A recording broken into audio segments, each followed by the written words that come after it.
بسم اللہ الرحمن الرحیم۔ السلام علیکم۔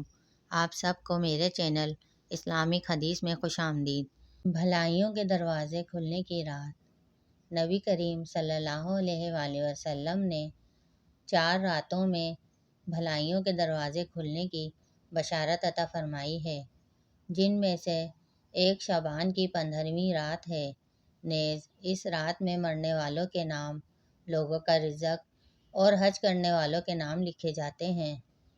شب برات میں ہمارے پیارے آقا نبی پاک صلی اللہ علیہ وآلہ وسلم کے سجدے کس قدر طویل ہوا کرتے تھے، اس کا اندازہ اس بات سے لگائیے کہ ام المومنین حضرت سیدنا عائشہ صدیقہ رضی اللہ تعالیٰ عنہ فرماتی ہیں کہ حضور اکرم صلی اللہ علیہ وآلہ وسلم ایک رات نماز ادا کرنے کے لیے کھڑے ہوئے اور اتنا طویل سجدہ کیا کہ مجھے گمان ہوا کہ آپ صلی اللہ علیہ وآلہ وسلم کی روح قبض کر لی گئی ہے۔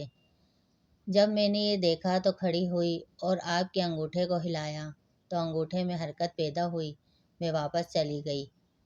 پھر آپ صلی اللہ علیہ وآلہ وسلم نے سجدے میں سے سر مبارک اٹھایا اور نماز سے فارغ ہوئے تو ارشاد فرمایا، اے عائشہ، کیا تمہارا یہ گمان تھا کہ نبی تمہارے ساتھ بے وفائی کرے گا؟ میں نے عرض کی، یا رسول اللہ، خدا کی قسم ایسا نہیں، مگر آپ کے طویل سجدے سے مجھے یہ گمان ہوا تھا کہ کہیں آپ صلی اللہ علیہ وآلہ وسلم کی روح تو نہیں قبض کر لی گئی۔ آپ صلی اللہ علیہ وآلہ وسلم نے ارشاد فرمایا، کیا تم جانتی ہو کہ یہ کون سی رات ہے؟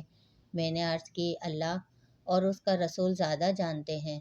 فرمایا، یہ نصف شعبان کی رات ہے۔